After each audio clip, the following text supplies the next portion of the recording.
السلام علیکم ورحمۃ اللہ وبرکاتہ۔ ناظرین خوش آمدید کہتے ہیں آپ کو کیو ٹی وی کی لائیو نشریات دورہ ترجمہ قرآن کا سلسلہ جاری، سورۃ النور کا کر رہے ہیں مطالعہ، اور آیت نمبر 35 میں بہت ہی اہم ایک پیرابل تمثیل آئی نور ایمان کے تعلق سے، اور پھر ایمان والوں کی صفات کا ہم نے مطالعہ کیا۔ اب ایک اور تمثیل آ رہی ہے، آیت نمبر 39 سورہ نور مطالعہ شروع کر رہے ہیں۔ اعوذ باللہ من الشیطان الرجیم، بسم اللہ الرحمن الرحیم۔ والذین کفروا اعمالهم کسراب بقیعۃ یحسبہ الظمآن ماء، اور جن لوگوں نے کفر کیا ان کے اعمال سراب کی طرح ہیں، چٹیل میدان میں پیاسا شخص اسے پانی گمان کرتا ہے، حتی اذا جاءہ لم یجدہ شیئا، یہاں تک کہ جب وہ آتا ہے اس کے پاس تو کچھ بھی نہیں پاتا اسے، ووجد اللہ عندہ فوفاہ حسابا، اور وہ پاتا ہے اللہ سبحانہ وتعالیٰ کو اور اللہ تعالیٰ اس کا حساب چکا دیتا ہے، واللہ سریع الحساب، اور اللہ جلد حساب لینے والا ہے۔ یہ دوسری تمثیل اس مقام پر آئی ہے۔ ایسے لوگ جو جھوٹ موٹ کی نیکی کرتے مگر ایمان نہیں ہوتا، یہ دکھاوے کی نیکی کرتے، فرمایا کیا ہے، دور دراز کا علاقہ صحرا، اور دور سے آدمی کو لگتا ہے کہ یہ لہریں جو ہے پانی کی، قریب آتا ہے تو پانی نہیں ہوتا، کچھ اور ہی ہوتا ہے، یہ سراب و دھوکہ ہوتا ہے۔ ایک بندہ ایمان کے بغیر خیر کا کوئی کام کر رہا ہے، بظاہر خیر کا کام، یہ دکھاوے کے لیے کر رہا ہے، لگ تو رہے کہ کچھ ہے مگر جب اللہ کے ہاں جب پہنچے گا تو کچھ ہاتھ پلے نہیں پڑے گا۔ یہ تمثیل ہے ایمان کے بغیر یا دکھاوے کا عمل کرنے والوں کے لیے۔ اگلی آیت کریمہ میں ایک اور تمثیل ہے، وہاں اندھیرے اندھیرے، نہ جھوٹ موٹ کی نیکی، ایمان تو دور کی بات، نور ایمان بھی نہیں اور نور عمل بھی نہیں، جھوٹ موٹ کی نیکی بھی نہیں، اس کی ایک اور گہری تمثیل کا بیان فرمایا، او کظلمات فی بحر اللجی یغشاہ موج، یا ان کے اعمال ایسے جیسے گہرے سمندر میں اندھیرے ہوں جنہیں ڈھانپ لیتی ہے موج، من فوقہ موج، اس کے اوپر دوسری موج، من فوقہ سحاب، اس کے اوپر بادل، ظلمات بعضها فوق بعض، اندھیرے ہیں ایک پر دوسرے، اذا اخرج یدہ لم یکد یراہا، جب وہ اپنا ہاتھ نکالے تو توقع نہیں کہ اسے دیکھ سکے، مراد ہاتھ کو ہاتھ سجھائی نہیں دیتا۔ گہرے سمندر میں یہ کیفیت ہوتی ہے کہ اندھیرے ہی اندھیرے ہوا کرتے ہیں۔ ضمناً ایک بات ہے، ایک بہت بڑا مشہور فرینچ کیپٹن تھا، اس تک یہ آیت نبی صلی اللہ علیہ وسلم کے اس کلام کی پہنچی، اللہ تعالیٰ کے کلام کی، اس سے پوچھا تمہارے پیغمبر نے کبھی سمندروں کا سفر کیا؟ کہا کبھی نہیں کیا، اور حضور نے نہیں کیا، بالفعل نہیں کیا صلی اللہ علیہ وسلم۔ تو اس نے کہا کہ یہ کوئی وہ شخص کہہ ہی نہیں سکتا کہ جس نے سمندروں کا سفر نہ کیا ہو اور وہ ایمان لایا، کیوں؟ اس کو معلوم تو اس نے اتنے سفر کیے کہ گہرے سمندر کے اندر ہاتھ کو ہاتھ سجائی نہ دے، یہ کیفیت وہاں پر ہوا کرتی ہے۔ یہ بھی ہمارے تفاسیر میں اس واقعے کو کوٹ کیا گیا۔ آگے فرمایا وَمَن لَّمْ يَجْعَلِ اللَّهُ لَهُ نُورًا فَمَا لَهُ مِن نور، اور جس کے لیے اللہ تعالیٰ نور نہ بنائے اس کے لیے کوئی نور نہیں ہے۔ یہ تو ہوا اندھیروں پر اندھیروں کا معاملہ، نہ ایمان ہے نہ جھوٹ موٹ کی نیکی۔ اللہ سے دعا کریں اللہ ہمیں سچا نور عطا فرمائے، نور ایمان بھی اور نور عمل بھی عطا فرمائے۔ بہت مشہور ایک دعا سے حوالہ دوں گا، فجر کی 2 سنتیں گھر پر ادا کر کے حضور علیہ السلام نماز فجر کے ادا کرنے کے لیے مسجد تشریف لے جاتے تو دعائیں فرماتے، مسنون دعاؤں کی کتاب میں آپ کو دعا ملے گی، اللہم اجعل فی قلبی نورا وفی سمعی نورا وفی بصری نورا، بہت طویل دعا ہے۔ اے اللہ میرے دل میں نور پیدا فرما دے، میرے کانوں میں نور پیدا فرما دے، میری آنکھوں میں نور پیدا فرما دے، میرے گوشت میں نور پیدا فرما دے، میری کھال میں نور پیدا فرما دے، میرے سامنے نور، میرے پیچھے نور، میرے دائیں نور، میرے بائیں نور، میرے اوپر نور، میرے نیچے نور، اے اللہ مجھے نور بنا دے۔ سبحان اللہ، اللہ کے رسول کی بڑی پیاری دعائیں ہیں، اور ہمیں بھی سیکھ کر اپنے معمولات میں فجر کی 2 سنت حضور گھر پہ ادا کر کے مسجد آتے ہوئے ان دعاؤں کا اہتمام فرماتے۔ مسنون دعاؤں کی کتاب میں دعا آپ کو نور کے حصول کے لیے ملے گی انشاءاللہ۔ اب اللہ تعالیٰ کی نعمتوں کا تذکرہ ہے۔ الم تر ان اللہ یسبح له من فی السماوات والارض والطیر صافات، اے مخاطب کیا تم نے نہیں دیکھا کہ اللہ تعالیٰ کی تسبیح کرتی ہر وہ شے جو آسمانوں میں ہے اور زمین میں، اور پر پھیلائے ہوئے پرندے بھی اللہ کی تسبیح کرتے ہیں۔ کل قد علم الصلاۃ وتسبیحہ، ہر ایک نے جان لیا ہے اپنا وظیفہ اور اپنی تسبیح، کیسے اللہ کا ذکر کرنا ہے، کیسے اللہ کی تسبیح، ہر ایک کو معلوم۔ واللہ علیم بما یفعلون، اور اللہ جانتا ہے جو وہ کرتے ہیں۔ وللہ ملک السماوات والارض والی اللہ المصیر، اور اللہ تعالیٰ ہی کے لیے بادشاہت آسمان اور زمین کی، اور اللہ تعالیٰ ہی کی طرف لوٹ کر جانا ہے۔ الم تر ان اللہ یزجی سحابا ثم یؤلف بینہ ثم یجعلہ رکاما، کیا اے مخاطب تم نے نہیں دیکھا کہ اللہ بادلوں کو چلاتا ہے، پھر انہیں آپس میں ملاتا ہے، پھر وہ اللہ انہیں تہ بتہ کر دیتا ہے۔ فَتَرَى الْوَدْقَ يَخْرُجُ مِنْ خِلَالِهِ، پھر تم دیکھتے ہو کہ ان کے درمیان سے بارش برستی ہے۔ وَيُنَزِّلُ مِنَ السَّمَاءِ مِنْ جِبَالٍ فِيهَا مِنْ بَرَدٍ، اور وہ آسمانوں میں جو اولوں کے پہاڑ ہیں بہت طویل، ان میں سے اللہ نازل کرتا ہے، اتارتا ہے اولے۔ فَيُصِيبُ بِهِ مَن يَشَاءُ وَيَصْرِفُهُ عَن مَن يَشَاءُ، پھر وہ جس پر چاہتا ہے اسے ڈال دیتا ہے ان اولوں کی بارش کو، اور جس سے چاہتا ہے اسے پھیر دیتا ہے۔ یکاد سنا برقی یذھب بالابصار، قریب ہے کہ اس کی بجلی کی چمک آنکھوں کی بینائی کو لے جائے۔ یہ بجلی کا چمکنا بھی کبھی کبھی لوگوں کے لیے بڑا آزمائش کا، سختی کا معاملہ ہو جاتا ہے۔ یقلب اللہ اللیل والنہار، اللہ رات اور دن کو بدلتا ہے۔ ان فی ذلک لعبرۃ لأولی الابصار، بے شک اس میں عبرت یعنی سبق آموزی ہے عقل والوں کے لیے، نگاہ رکھنے والوں کے لیے، آنکھوں والوں کے لیے۔ واللہ خلق کل دابۃ من ماء، اور اللہ نے ہر جاندار کو پانی سے پیدا فرمایا۔ فمنہم من یمشی علی بطنہ، بس ان میں سے کوئی اپنے پیٹ کے بل چلتا ہے، مگرمچھ وغیرہ ہم دیکھتے ہیں۔ ومنہم من یمشی علی، بالکل یہ لگے ہوئے زمین سے۔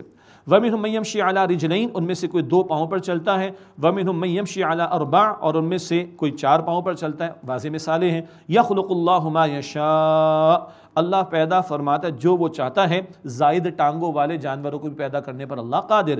ان اللہ علی کل شیء قدیر، بے شک اللہ ہر شے پر قدرت رکھنے والا ہے۔ لقد انزلنا آیات مبینات، یقینا ہم نے واضح آیات نازل فرمائیں۔ واللہ یہدی من یشاء الی صراط مستقیم، اور اللہ تعالیٰ جسے چاہتا ہے سیدھے راستے کی طرف ہدایت عطا فرماتا ہے۔ اللہ ہم سب کو صراط مستقیم پر مزید استقامت نصیب فرمائے۔ اب ایمان والوں کا ذکر آ رہا ہے، جھوٹے دعوے دار ایمان کے منافقین، ان کا طرز عمل، اور پھر سچے ایمان والے ان کا طرز عمل کانٹراسٹ کے طور پر آ رہا ہے۔ مدنی صورت کا مطالعہ ذہن میں رکھیے گا، نفاق کا مرض مدنی دور میں منافقین میں جو پیدا ہوا تھا اس کا تذکرہ ہے۔ وَيَقُولُونَ آمَنَّا بِاللَّهِ وَبِالرَّسُولِ، اور وہ کہتے ہیں کہ ہم اللہ اور رسول پر ایمان لائے۔ وَأَطَعْنَا، اور ہم نے حکم مانا۔ ثُمَّ يَتَوَلَّىٰ فَرِيقٌ مِّنْهُم مِّن بَعْدِ ذَلِكَ، پھر اس کے بعد ان میں سے ایک فریق پھر گیا۔ وَمَا أُولَٰئِكَ بِالْمُؤْمِنِينَ، اور وہ ایمان والے نہیں۔ دعویٰ ہے اللہ اور رسول کو ماننے کا، عمل نہیں، تو یہ ایمان کا دعویٰ اللہ فرمانے کے ایمان والے نہیں، سچا ایمان ان میں نہیں، جھوٹے دعوے دار ہیں۔ وَإِذَا دُعُوا إِلَى اللَّهِ وَرَسُولِهِ لِيَحْكُمَ بَيْنَهُمْ إِذَا فَرِيقٌ مِّنْهُمْ مُعْرِضُونَ، اور جب وہ اللہ اور اس کے رسول علیہ السلام کی طرف بلائے جاتے ہیں تاکہ ان کے درمیان فیصلہ کر دیں، تو اچانک ان میں سے ایک فریق منہ پھیر لیتا ہے، پیغمبر کا حکم انہیں پسند نہیں، معاذ اللہ، پیغمبر کا فیصلہ پسند نہیں، جیسے کہ سورہ نساء میں ایک منافق کا ذکر آیا تھا۔ وَإِن يَكُن لَّهُمُ الْحَقُّ يَأْتُوا إِلَيْهِ مُذْعِنِينَ، اور اگر ان کے لیے حق پہنچنے کا معاملہ ہو تو وہ ایسے فیصلے کی طرف گردن جھکائے خوشی سے چلے آتے ہیں۔ مزے کا معاملہ، آسان معاملہ پسند ہے، مطلب کا معاملہ پسند ہے، لیکن اطاعت سے فرار ہے۔ افی قلوب مرض ام ارتابوا ام یخافون ان یحیف اللہ علیہم ورسولہ، کیا ان کے دلوں میں کوئی مرض ہے، یا وہ شک میں پڑے ہوئے ہیں، یا وہ ڈرتے ہیں کہ اللہ اور اللہ کے رسول ان کے ساتھ کوئی ظلم کا معاملہ کریں گے؟ نہیں، بل اولئک هم الظالمون، بلکہ یہ ظالم ہیں، یہ ایمان کے جھوٹے دعوے کرتے ہیں مگر عمل نہیں کرتے، اطاعت سے بھاگتے ہیں۔ اب سچے ایمان والوں کا تذکرہ کانٹراسٹ کے طور پر آ رہے ہیں۔ انما کان قول المؤمنین اذا دعوا الى اللہ ورسولہ لیحکم بینہم ان یقولوا سمعنا واطعنا، سچے ایمان والوں کی بات تو اس کے سوا نہیں ہوتی کہ جب وہ اللہ اور اس کے رسول علیہ السلام کی طرف بلائے جاتے ہیں تاکہ وہ ان کے درمیان فیصلہ کر دیں، وہ کہتے ہیں سمعنا واطعنا، ہم نے سنا اور ہم نے اطاعت کی۔ اللہ ہمیں بھی یہی کہنے اور کرنے کی توفیق عطا فرمائے۔ واولئک هم المفلحون، اور وہی فلاح پانے والے ہیں۔ یہ ہے ڈیسائیڈنگ فیکٹر، محض دعویٰ نہیں، دل کا یقین ضروری اور عمل کا ثبوت بھی لازم ہے، یہ سچے ایمان والے ہیں۔ وَمَن يُطِعِ اللَّهَ وَرَسُولَهُ وَيَخْشَ اللَّهَ وَيَتَّقْهِ فَأُولَٰئِكَ هُمُ الْفَائِزُونَ، اور جو اللہ تعالیٰ اور اس کے رسول علیہ السلام کی اطاعت کرے اور اللہ تعالیٰ سے ڈرے اور تقوی اختیار کرے، بس وہی لوگ کامیاب ہونے والے ہیں۔ اللہ ایسے اہل ایمان میں ہمیں شامل فرمائے۔ پھر منافقین کا تذکرہ، وَأَقْسَمُوا بِاللَّهِ جَهْدَ أَيْمَانِهِمْ لَئِنْ أَمَرْتَهُمْ لَيَخْرُجُنَّ، اور انہوں نے اللہ تعالیٰ کی پرزور قسمیں اٹھائیں کہ اگر اے نبی آپ انہیں حکم دیں تو وہ ضرور نکل کھڑے ہوں گے مراد قتال کے لیے۔ قُلْ لَا تُقْسِمُوا، اے نبی علیہ السلام فرمائی قسمیں نہ اٹھاؤ، طاعۃ معروفہ، تمہاری اطاعت خوب معلوم ہے۔ تمہیں وی آئی پی کال آئے گی کیا؟ سب کے لیے پکار لگی، آؤ نکلو اللہ کی راہ میں، قسم مت اٹھاؤ، تمہاری اطاعت خوب معلوم ہے۔ ان اللہ خبیر بما تعملون، بے شک اللہ تعالیٰ خوب واقف ہے اس سے اے لوگو جو تم عمل کرتے ہو۔ اگلی آیات میں اطاعت رسول پر بھی زور ہے صلی اللہ علیہ وسلم، اور درمیان میں خلافت کی عطا کیے جانے کی طرف اشارہ آ رہا ہے۔ قل اطیعوا اللہ واطیعوا الرسول، اے نبی صلی اللہ علیہ وسلم فرما دیجئے اللہ کی اطاعت کرو، رسول کی اطاعت کرو۔ یہ دونوں اطاعتیں ساتھ ساتھ بریکٹ ہو کر آ رہی ہیں۔ فَإِن تَوَلَّوْا فَإِنَّمَا عَلَيْهِ مَا حُمِّلَ وَعَلَيْكُمْ مَا حُمِّلْتُمْ، پھر اگر تم پھر گئے تو بے شک پیغمبر کے ذمے اسی قدر ہے جو ان کے ذمہ داری لگائی گئی، اور تمہارے اوپر وہ لازم ہے جو ذمہ داری تم پر ڈالی گئی، ہر ایک اپنا جواب دے گا۔ وَإِن تطیعوہ تہتدوا، اور اگر تم ان صلی اللہ علیہ وسلم کی اطاعت کرو گے تو ہدایت پاؤ گے۔ اللہ اکبر، ہدایت کے لیے قرآن جمع صاحب قرآن دونوں ضروری، اور حضور کی اطاعت کرو گے تو تمہیں ہدایت ملے گی صلی اللہ علیہ وسلم۔ وما علی الرسول الا البلاغ المبین، اور رسول علیہ السلام کی ذمہ تو پیغام کا واضح طور پر پہنچا دینا، یہی ذمہ داری ہے۔ یہ آیت 54 ہے، اس میں اطاعت رسول کی اہمیت آئی۔ آیت 56 میں بھی اطاعت رسول کا ذکر آئے گا، البتہ درمیان میں سورہ نور آیت 55 کا حوالہ پہلے بھی آیا، آیت استخلاف اسے کہتے ہیں، اس میں خلافت کے نظام کے عطا کیے جانے کی طرف توجہ دلائی گئی۔ فرمایا وعد اللہ الذین آمنوا منکم وعملوا الصالحات لیستخلفنہم فی الارض، اللہ تعالیٰ نے ان لوگوں سے وعدہ فرمایا جو تم میں سے ایمان لائے اور جنہوں نے نیک اعمال کیے کہ انہیں ضرور خلافت عطا فرمائے گا زمین میں، کما استخلف الذین من قبلہم، جیسے کہ اللہ نے اس سے پچھلے لوگوں کو خلافت عطا فرمائی تھی۔ ایمان سچا اور عمل کا ثبوت پیش کرو گے، دعوے نہیں، جھوٹے دعوے داروں سے اللہ کے وعدے نہیں، سچے ایمان والوں سے اللہ تعالیٰ کا وعدہ ہے، سچا ایمان، عمل کا ثبوت پیش کرو، نیک عمل کا ثبوت پیش کرو، محنت کرو، اللہ تعالیٰ تمہیں خلافت دے گا جیسے پچھلے لوگوں کو اللہ تعالیٰ نے اس سے خلافت عطا فرمائی۔ اچھا، نظام خلافت قائم ہوگا تو اس کی برکات کا بھی ذکر آ رہا ہے، وَلْيُمَكِّنَنَّ لَهُمْ دِينَهُمُ الَّذِي ارْتَضَىٰ لَهُمْ، اور اللہ ان کے لیے ان کا دین ضرور مستحکم فرما دے گا جو اللہ تعالیٰ نے ان کے لیے پسند فرمایا، اسلام کا غلبہ۔ وَلَيُبَدِّلَنَّهُم مِّن بَعْدِ خَوْفِهِمْ أَمْنًا، اور اللہ ان کے خوف کے بعد ضرور امن کی حالت سے، اور اللہ تعالیٰ ان کے لیے خوف کے بعد ضرور امن بدل دے گا، خوف ہٹا کر امن کی کیفیت عطا فرما دے گا۔ پھر کرنے کا کام کیا ہوگا؟ یعبدوننی لا یشرکون بی شیئا، وہ میری عبادت کریں گے اور میرے ساتھ کسی کو شریک نہیں کریں گے۔ خلافت کا نظام قائم ہوگا تو اللہ کی حاکمیت قائم ہوگی، پھر انسانوں کا قانون نہیں چلے گا، اللہ کا قانون چلے گا، اور انسانوں کا قانون اگر چل رہا ہے اور انسانوں کا حکم مانا جا رہا ہے اللہ کے حکم کے مقابلے میں، یہ تو شرکی طرز عمل ہے۔ وَمَنْ كَفَرَ بَعْدَ ذَلِكَ فَأُولَٰئِكَ هُمُ الْفَاسِقُونَ، اور جو لوگ اس کے بعد ناشکری کریں گے بس وہی لوگ نافرمان ہیں۔ یہ ہے جو اللہ تعالیٰ خلافت کا وعدہ عطا فرما رہا ہے، اور آج بھی اللہ کا یہ وعدہ ہے۔ ہاں آج ذرا مسلمان مغلوبیت کے دور میں ہیں، ابھی رات کافی تاریک محسوس ہوتی ہے، لیکن یاد رکھیے گا شدید تاریکی کے بعد ہی صبح کی روشنی نمودار ہوتی ہے۔ یہ وعدہ آج بھی اللہ کا ہے، اور خلافت کیا ہے؟ اللہ کی نمائندگی کرنا۔ محمد مصطفیٰ علیہ السلام کی ختم نبوت کے بعد اب خلافت کی ذمہ داری امت کے کاندھوں پر اجتماعی طور پر ہے۔ پہلے نبی آدم علیہ السلام وہ خلیفہ تھے نا، پہلے انبیاء خلیفہ تھے اللہ کی نمائندگی کرنے والے، اب ختم نبوت کے بعد امت نے خلافت کے نظام کو قائم کرنے کی جد و جہد کرنی ہے، خود اللہ کی بندگی کرنا، بندگی کی دعوت دینا اور بندگی والے نظام کو قائم کرنے کی جد و جہد کرنا، اس مقصد کے لیے اس امت کو کھڑا کیا گیا۔ اللہ کے نبی علیہ السلام نے بشارتیں دی ہیں، مثلاً صحیح مسلم شریف میں اللہ کے نبی علیہ السلام کی حدیث ہے، آپ نے فرمایا میرے رب نے ساری زمین مجھے لپیٹ کر دکھائی، ساری زمین، میں نے اس کے مشرق دیکھے، اس کے مغرب دیکھے، اور آپ نے فرمایا میری امت کا اقتدار وہاں تک جائے گا جہاں تک پوری زمین مجھے لپیٹ کر دکھائی گئی۔ یہ بات ابھی ہونی باقی ہے، وقت فرصت ہے، کہاں کام ابھی باقی ہے، نور توحید کا اتمام ابھی باقی ہے۔ اللہ کے نبی علیہ السلام نے اور ارشادات میں بھی اس کی وضاحت فرمائی، البتہ شرط کیا ہے؟ ایمان والے اپنے ایمان کے دعوے میں سچے تو ثابت ہوں، فضائے بدر پیدا کر فرشتے تیری نصرت کو اتر سکتے ہیں گردوں سے قطار اندر قطار اب بھی۔ اس دین حق کے غلبے کی جد و جہد یہ حضور کا مشن تھا، ہم نے پڑھا صلی اللہ علیہ وسلم سورہ توبہ کی آیت نمبر 33 میں، آج یہ ذمہ داری ہمارے کاندھوں پر ہے۔ ہم پڑھیں گے سورہ شورا کی آیت نمبر 13 میں، اقیموا الدین ولا تتفرقوا فی، دین کو قائم کرنے کی جد و جہد کرو اور اس بارے میں کسی تفرقے میں مبتلا نہ ہو جاؤ۔ اسی نظام خلافت کے قیام کے لیے اس پاکستان کو ہم نے حاصل کیا تھا، اور قائد اعظم کے الفاظ ریکارڈ پر موجود ہیں آخری ایام کے، خلافت راشدہ سے اصول لے کر عہد حاضر کی اسلامی فلاحی ریاست ہم نے دنیا کے سامنے پریزنٹ کرنی ہے۔ اللہ تعالی ہمیں اس کی توفیق عطا فرمائے کہ اس کام میں ہمارا تن من دھن لگے، اللہ ہم سب کو قبول فرمائے۔ اگلی آیت میں پھر اطاعت رسول کا ذکر صلی اللہ علیہ وسلم، وَأَقِیمُوا الصَّلَاةَ وَآتُوا الزَّکَاةَ وَأَطِیعُوا الرَّسُولَ لَعَلَّکُمْ تُرْحَمُونَ، اور تم نماز قائم کرو اور زکوٰۃ ادا کرو اور رسول علیہ السلام کی اطاعت کرو تاکہ تم پر رحم کیا جائے۔ یہاں رسول کی اطاعت کا پھر ذکر آ گیا، آیت نمبر 54 میں بھی تھا، 56 میں بھی تھا، درمیان میں نظام خلافت۔ تو رسول کی اطاعت کرتے ہوئے نماز، زکوٰۃ، روزہ، حج کا بھی اہتمام کرنا ہے، جو تعلیمات حضور نے عطا فرمائی صلی اللہ علیہ وسلم۔ رسول کی اطاعت کرتے ہوئے معاملات زندگی میں حلال حرام کی بھی تمیز کرنی، اللہ کے رسول نے فرما دیا صلی اللہ علیہ وسلم۔ رسول نے نظام خلافت قائم کیا تھا، اس کے لیے بدر بھی سجا، احد بھی سجا، احزاب بھی سجا، فتح مکہ کا موقع بھی آیا۔ اب اللہ کے رسول علیہ السلام کی اطاعت کا تقاضا کہ نظام خلافت کو قائم کیا جائے، کیوں؟ اللہ کے رسول نے فیصلے بھی فرمایا اللہ کی شریعت کے مطابق، اس شریعت کے نفاذ کے لیے نظام خلافت کا ہونا ضروری ہے۔ تو اطاعت رسول کا یہ بھی تقاضا ہے کہ امتی نظام خلافت کے قائم کرنے کی جد و جہد میں اپنا تن من دھن لگائیں۔ اللہ مجھے اور آپ کو ہم سب کو اس کے لیے قبول فرمائے۔ ارشاد ہوا وَأَطِيعُوا الرَّسُولَ لَعَلَّكُمْ تُرْحَمُونَ، اور رسول علیہ السلام کی اطاعت کرو تاکہ تم پر رحم کیا جائے. لَا تَحْسَبَنَّ الَّذِينَ كَفَرُوا مُعْجِزِينَ فِي الْأَرْضِ، ہرگز اے مخاطب گمان نہ کرنا کہ کافر زمین میں عاجز کر دینے والے ہیں. وَمَأْوَاهُمُ النَّارُ، اور ان کا ٹھکانہ آگ ہے. وَلَبِئْسَ الْمَصِيرُ، اور وہ بہت برا ٹھکانہ ہے لوٹنے کے اعتبار سے. اللہ تعالی ہم سب کو جہنم کے عذاب سے محفوظ رکھے.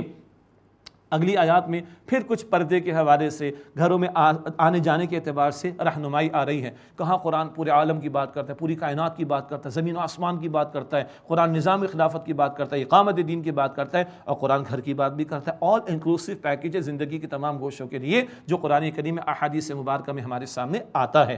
ارشاد ہوا یا ایھا الذین آمنوا لیستأذنکم الذین ملکت ایمانکم والذین لم یبلغوا الحلم منکم ثلاث مرات. اے ایمان والو، چاہیے کہ تمہارے غلام تمہارے پاس آنے کی تم سے اجازت لیں، اور وہ جو بچے ابھی تم میں سے حد شعور کو نہیں پہنچے 3 اوقات میں. کون سے 3 اوقات؟ پرائیویسی والے. من قبل صلاۃ الفجر وحین تضعون ثیابکم من الظہیرۃ ومن بعد صلاۃ العشاء.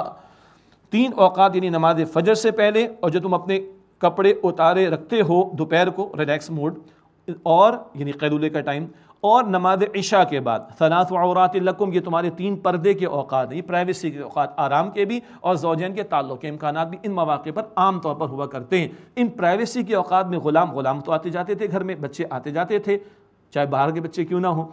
ان 3 اوقات میں تو ان کو اجازت لینی چاہیے. یہ پرائیویسی کے اوقات بیان کیے جا رہے ہیں. بہت اہم نکتہ کیا ہے؟ لباس کا اہتمام کا معاملہ ہونا چاہیے، حیا کی حفاظت کا معاملہ ہونا چاہیے. لیس علیکم ولا علیہم جناح بعدہن، نہیں تم پر نہ ان پر ان کے علاوہ کوئی گناہ کی بات. طوافون علیکم بعضکم علی بعض، تم میں سے بعض کے پاس پھرا کرتے ہیں، آتے جاتے رہتے ہیں، ہر وقت نہیں، ان اوقات میں پابندی. کذالک یبین اللہ لکم الآیات، اسی طرح اللہ تعالیٰ تمہارے لیے احکام کو واضح فرماتا ہے. واللہ علیم حکیم، اور اللہ خوب علم رکھنے والا، حکمت والا ہے. وَإِذَا بَلَغَ الْأَطْفَالُ مِنْكُمُ الْحُلُمَ فَلْيَسْتَأْذِنُوا كَمَا اسْتَأْذَنَ الَّذِينَ مِنْ قَبْلِهِمْ، اور جب تم میں سے لڑکے پہنچ جائیں حد شعور کو، پس چاہیے کہ وہ اجازت لیں جیسے ان سے پہلے اجازت لیتے تھے. اب بچے بڑے ہو گئے، اب وہ گڈو بھی تھا، پپو بھی تھا، چھوٹو بھی تھا، اب وہ ہو گیا بڑا. اب وہ گڈو پپو نہیں رہا، ٹھیک ہے، اب وہ بڑا ہو گیا. تو اگر نامحرم والے معاملات ہیں تو پھر گھروں کے اندر آمد جامد، اجازت کے معاملات، یہ ساری چیزوں کا اہتمام کرنا پڑے گا. کذالک یبین اللہ لکم آیاتہ، اسی طرح اللہ تعالیٰ واضح فرماتے ہیں تمہارے لیے اپنے احکام. واللہ علیم حکیم، اور اللہ خوب علم رکھنے والا، حکمت والا ہے. والقواعد من النساء اللاتی لا یرجون نکاحا، اور جو خانہ نشین بوڑھی عورتیں نکاح کی آرزو نہیں رکھتیں. فلیس علیہن جناح ان یضعن ثیابہن غیر متبرجات بزینہ، تو ان پر کوئی حرج نہیں کہ وہ اپنے پردے کے زائد کپڑے اتار رکھیں، بشرطے کہ زینت کا اظہار نہ کرنے والیاں ہوں. بوڑھی ہو گئیں خواتین، نکاح کی کوئی تمنا، کوئی آرزو بھی نہیں، کوئی فتنے کا معاملہ بھی نہیں ہے، تو وہ جو گھر کے باہر کا معاملہ ہے، الاحزاب آیت نمبر 59، بڑی چادر، بڑا اہتمام، وہ اگر نہ کرے تو ٹھیک ہے، عام روٹین کا لباس، کوئی چادر وغیرہ لے لیں، کفایت کرے گا. کون سی بوڑھی عورتیں؟ نکاح کی کوئی آرزو کا معاملہ نہیں ہے، البتہ زینت کا اظہار نہ کریں. بہرحال بعض بوڑھیوں کو بڑا شوق ہوا کرتا ہے نمایاں ہونے کا، پھر یہ گنجائش ان کے لیے نہیں ہے. لیکن ان بوڑھیوں کو جن کو رعایت بھی فرمایا جا رہا ہے، وَإِن يَسْتَعْفِفْنَ خَيْرٌ لَهُنَّ، اور اگر یہ بھی بچتی رہیں تو یہ ان کے لیے بہتر ہے. اللہ اکبر. ہم نے ایسی بوڑھی عورتوں کو بھی دیکھا جو 70-80 برس کی بھی ہیں، بھرپور پردہ، اور افسوس یہ ہوتا ہے کہ بڑھاپے میں نانی اور دادی ہے، لیکن پوتیاں اور نواسیاں بالکل دوسرے ڈگر کے اوپر ہیں. استغفر اللہ. یہ بھی بچتی رہے تو بہت بہتر، ان کے لیے بہتر ہے. واللہ سمیع علیم، اور اللہ خوب سننے والا، علم رکھنے والا ہے. اگلی آیات میں بڑا قیمتی رہنمائی کا سامان، کچھ پس منظر بھی ہے. بعض معذورین کے ساتھ صحابہ کھانے پینے میں احتیاط کرتے کہ شاید ہم جلدی اٹھ جائیں گے، ان کو پریشانی ہوگی. اسی طرح کچھ تو قتال کے میدان میں جاتے تو اپنے گھروں کو کچھ معذورین جن کا نکلنا ضروری نہ ہوتا ان کے حوالے کر جاتے، وہ کھانے پینے میں احتیاط کرتے. ایسے کچھ واقعات کے تناظر میں اگلی ہدایت. مگر اگلی آیت میں آپ نوٹ کیجئے گا، ابھی آ رہا ہے بیان، 11 قسم کے گھروں کا ذکر آئے گا. معاشرت سکھائی جا رہی ہے. جہاں جن معاشروں میں نکاح نہیں، وہاں تو پتہ نہیں انٹی کسے کہتے ہیں، وہ انٹی کسی کو کہتے ہوں گے، مگر پھپھی کیا ہوتی ہے، خالہ کیا ہوتی ہے، کچھ نہیں پتا بیچاروں کو. لیکن جہاں معاشروں میں نکاح موجود ہے، نکاح کا بندھن موجود ہے، تو 11 قسم کے گھروں کا ذکر ابھی آ رہا ہے تھوڑی دیر میں انشاءاللہ. فرمایا پہلے معذورین کے بارے میں لیس علی الاعمى حرج ولا علی الاعرج حرج ولا علی المریض حرج ولا علی انفسکم، کوئی گناہ نہیں نابینا پر اور نہ کسی لنگڑے پر اور نہ گناہ ہے کسی بیمار پر اور نہ خود تم پر۔ کس بات کا گناہ؟ کھا پی لو آپس میں، کوئی حرج کی بات نہیں ہے، بہت زیادہ احتیاط کا معاملہ نہ کرو، معذورین کے ساتھ بیٹھ جائے کرو، معذورین کے حوالے کسی نے گھر کیا تو تم کھا پی سکتے ان کی اجازت سے، زیادہ تکلفات میں نہ پڑو۔ ان تأکلوا ولا علی انفسکم، نہ تم پر کوئی حرج کی بات ہے، ان تأکلوا من بیوتکم او بیوت آبائکم او بیوت امہاتکم او بیوت اخوانکم او بیوت اخواتکم او بیوت اعمامکم او بیوت عماتکم او بیوت اخوالکم او بیوت خالاتکم او ما ملکتم مفاتحہ او صدیقکم۔ اللہ اکبر، گن لیجئے گا 11 قسم کے گھر ہیں، کوئی حرج نہیں، تم اپنے گھروں سے کھاؤ، اپنے والد کے گھروں سے کھاؤ، اپنی ماؤں کے گھروں سے کھاؤ، اپنے بھائیوں کے گھروں سے کھاؤ، اپنی بہنوں کے گھروں سے کھاؤ، یا اپنے چچاؤں کے گھروں سے کھاؤ، یا اپنی پھپھیوں کے گھروں سے کھاؤ، یا اپنے ماموں کے گھروں سے کھاؤ، یا اپنی خالاؤں کے گھروں سے کھاؤ، یا جن گھروں کی چابیاں تمہارے قبضوں میں وہاں سے کھاؤ، یا اپنے دوستوں کے گھروں سے کھاؤ۔ اللہ اکبر کبیرہ۔ جہاں نکاح نہیں ہوتا تو وہاں پھپھو کہاں سے آئے گی، چاچو کہاں سے آئے گا، ماموں کہاں سے آئے گا، خالہ کہاں سے آئے گی، بہن بھائی کہاں سے آئیں گے؟ تو قرآن تو کہتے ہیں نکاح کرو، قرآن کہتے ہیں گھر بساؤ، قرآن کہتے ہیں فیملی ٹرمز کو اچھا رکھو، قرآن کہتے ہیں حسن معاشرہ کا اہتمام کرو۔ آج وہ معاشرے جہاں نکاح نہیں ہوتا بیچارے تڑپ رہے ہیں، کوئی کتوں کے ساتھ کھیل لیتا ہے، بیچارے کے پاس پوتا نہیں ہے، اللہ اکبر، بیٹا نہیں، انا للہ و انا الیہ راجعون۔ بڑی حکمت ہے اس کے اندر، خدا کی قسم تنہائی میں غور کیجیے گا۔ لیس علیکم جناح ان تأکلوا جمیعا او اشتاتا، تم پر کوئی حرج کی بات نہیں کہ تم اکٹھے مل کر کھاؤ یا جدا جدا۔ مراد ہے کہ ساتھ بیٹھ کر کھانے میں زیادہ تکلفات نہیں کہ یہ بیچارہ کھانے سے محروم رہ جائے گا، تم تھوڑا سا وقت دے دینا اس کو، اور کبھی اجتماعی طور پر کھاؤ، ٹھیک ہے، اکیلے کھانا پڑ جائے کوئی حرج کی بات نہیں، لیکن جب اجتماعی طور پر کھائیں گے تو محرم نامحرم کے پردے کے احکامات تو رہیں گے، مرد الگ کھا لے عورتیں الگ کھا لیں، پیٹ دونوں کا بھر جائے گا انشاءاللہ، ٹھیک ہے جی، پیٹ دونوں کا بھرے گا انشاءاللہ تعالیٰ، بس عقل مندوں کے لیے اشارہ کافی ہے۔ فَإِذَا دَخَلْتُمْ بُيُوتًا فَسَلِّمُوا عَلَىٰ أَنفُسِكُمْ تَحِيَّةً مِّنْ عِندِ اللَّهِ مُبَارَكَةً طَيِّبَةً، پھر جب تم گھروں میں داخل ہو تو اپنے لوگوں کو سلام کرو، یہ دعائے خیر ہے اللہ کے ہاں سے بابرکت پاکیزہ، یہ سلام کرنا اللہ نے سکھایا، اور سلام اللہ تعالیٰ کی طرف سے بڑا بابرکت اور پاکیزہ تحفہ ہے، سلام کو عام کرنا اللہ کے پیغمبر نے تعلیم دی، اللہ ہمیں اس کی توفیق عطا فرمائے، گھر میں بھی آئیں گھر والوں کو بھی سلام کریں۔ کذالک یبین اللہ لکم الآیات لعلکم تعقلون، اسی طرح اللہ تعالیٰ تمہارے لیے احکام کو واضح فرماتے ہیں تاکہ تم سمجھو۔ انما المؤمنون الذین آمنوا باللہ ورسولہ واذا كانوا معه علی امر جامع، بے شک ایمان والے تو وہ ہیں جنہوں نے اللہ تعالیٰ اور اس کے رسول علیہ السلام پر وہ ایمان لائے، اور جب وہ کسی اجتماعی کام میں شرکت کے لیے رسول علیہ السلام کے پاس جمع ہوتے ہیں، لم يذهبوا حتى يستأذنوا، تو جب تک وہ ان صلی اللہ علیہ وسلم سے اجازت نہ لے لیں چلے نہیں جاتے، ڈسپلن ہے، پیغمبر موجود ہیں، وہ رسول بھی ہیں، امیر بھی ہیں، امیر کی اجازت کے بغیر نہیں جاتے۔